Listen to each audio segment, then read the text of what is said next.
keputusan Menteri Lingkungan Hidup, kepadanya diminta untuk melakukan pembongkaran.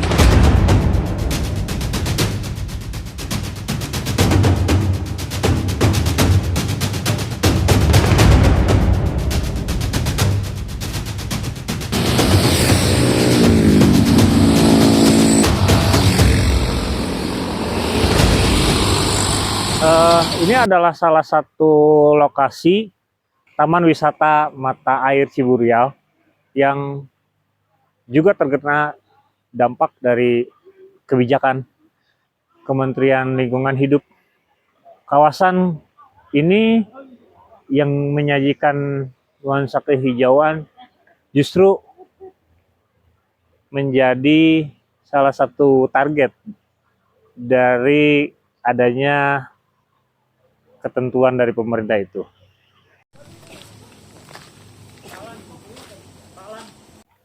Oke, kita hari ini bareng-bareng sama Pak Alan yang sudah berapa lama Pak?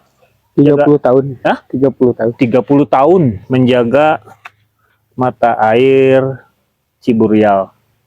Ini kita lihat sendiri ada air yang keluar dari dasar tanah itu.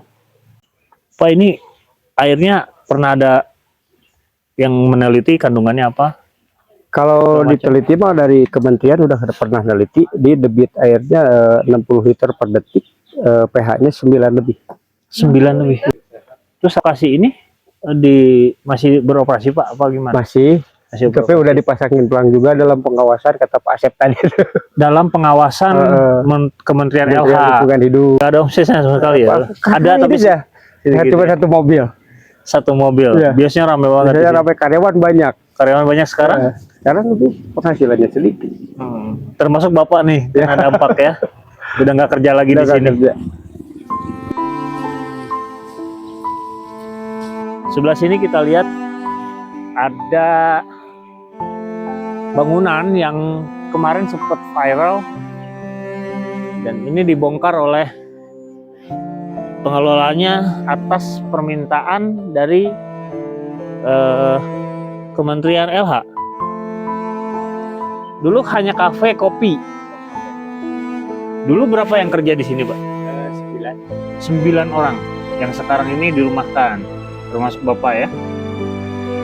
Ini di areal inilah Pak Alan dan 8 karyawan lainnya menggantungkan hidupnya. Ya, mudah-mudahan bisa ada solusi untuk Pak Elang dan masyarakat lainnya.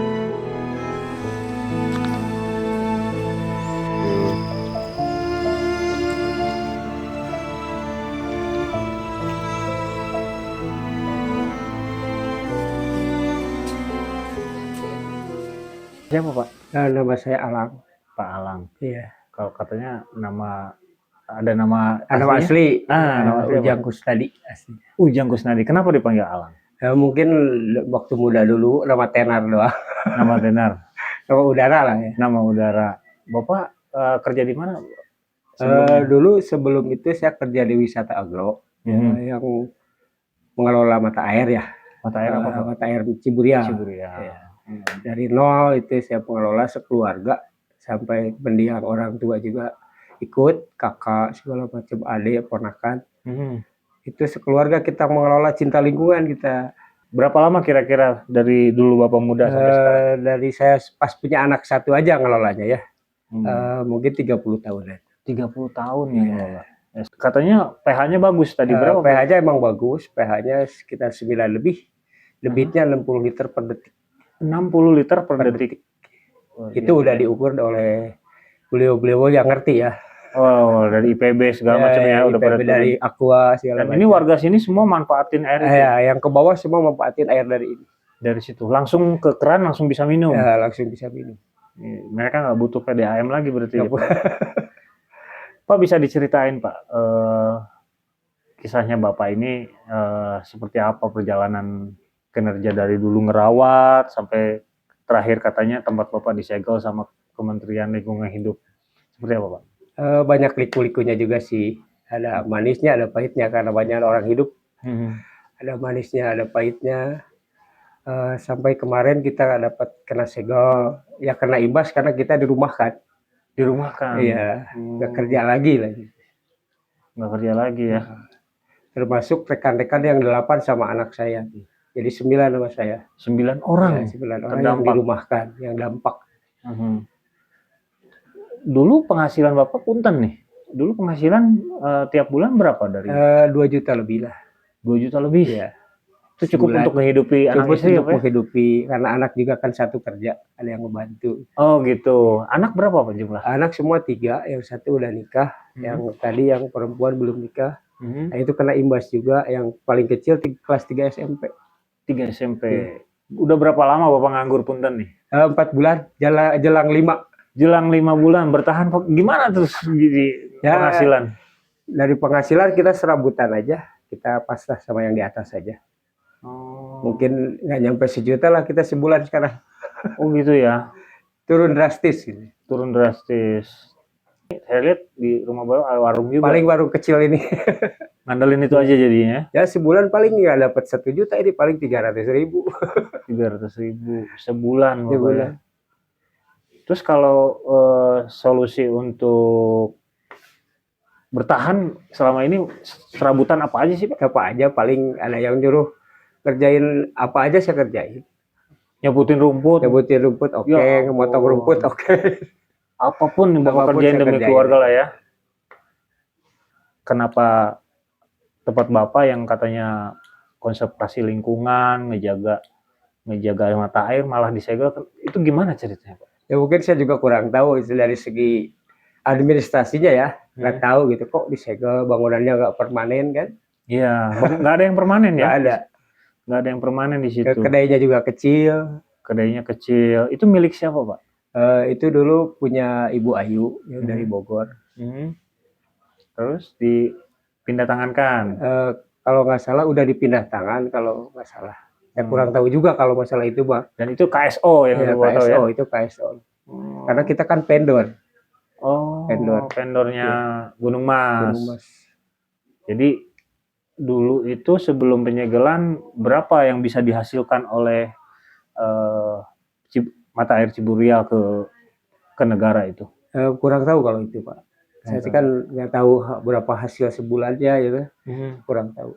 Jadi pas disegel ini udah stop semua Pak? Stop aja. Nggak ada aktivitas lagi. Untuk KP langsung stop aja. Oh, tapi fasilitas yang lain masih bisa? Masih bisa kayaknya. Masih bisa. Tapi pengunjungnya yang udah nggak ada. yang sepi. Karena ada pelang itu tadi ya. Ada segel. Kena begitu. dampak juga. Semua kena dampak. Bukan satu ini aja. Semua. Semua. Iya. Termasuk bobok kabin, pakisil juga sama. Oke. Kena dampak.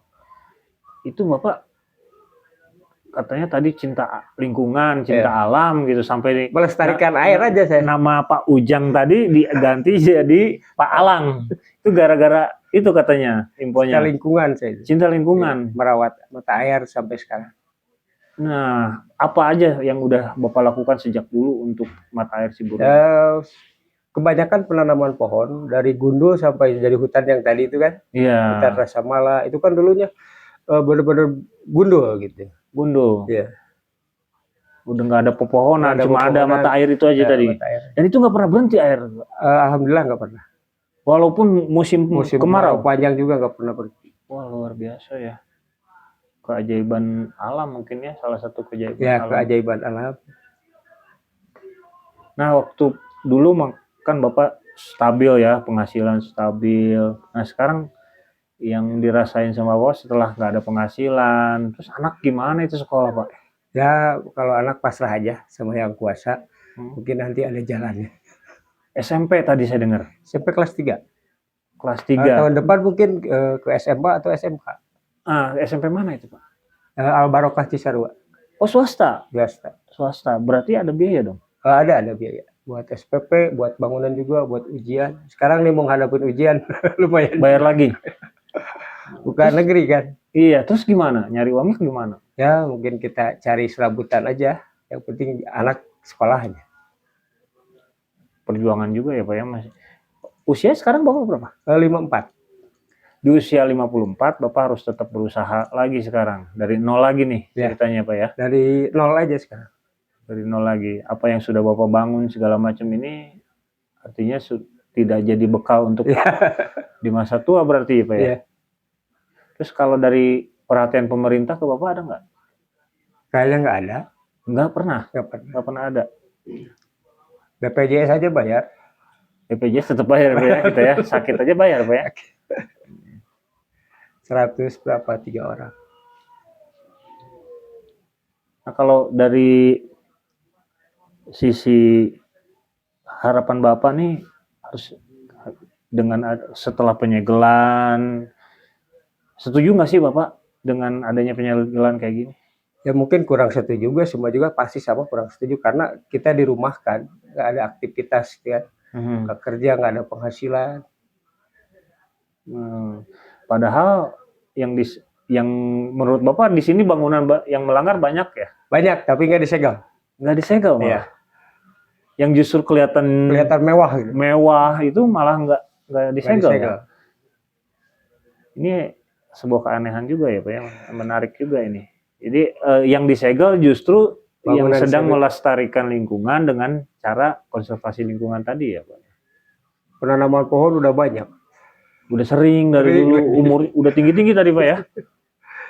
Dari tadinya lahan gundul. Tadinya banyak yang gundul saya tanemin. Takutnya kan ada imbas longsor apa saya tanemin karena di atasnya jalan raya kan.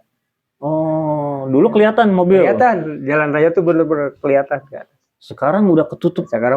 Rimbun sekali tadi ya. Ada berapa jenis pohon yang Bapak tanam? Di sana tuh saya tanam tuh ada jenis rasa mala, alpukat, pete juga, kan? Ada pohon sukun juga. Yang baru-baru itu mah dari KLH yang sekarang. Oh dikasih pohon? Dikasih sama KTPN. Oh suruh nanam lagi, padahal lahannya udah kerap bener-bener. Udah susah nanam malah ya? Udah susah nanam. Ya mungkin harapan saya bisa aktivitas lagi, bisa anak juga bisa kerja lagi. Gitu aja. Anak Bapak yang tadi perempuan tuh? Ya yang perempuan, kasihan nganggur. Nganggur. Itu lulusan tahun berapa Pak? Tahun berapa ya Dek? Baru 4 tahun, 5 tahun. Baru 4 tahun, 5 tahun. Ya 4 tahunan, 5 tahunan lah. Lulus langsung SMK. SMK langsung kerja ke situ. Langsung kerja di situ. Ya. 5 tahun benar baru lulus 5 tahun langsung kerja ke situ. Dulu pas dia kerja malah bantu ekonomi keluarga ya? Perekonomian. Minimalnya Bapak punya tambahan lah ya. Tambahan. Terus untuk bulan-bulanan gimana Pak? Ya kita pasrah aja Pak. Pasrah aja. Ya. Tapi ada rezeki Allah selalu ada lah, ada jalannya gitu. Selalu ada jalannya.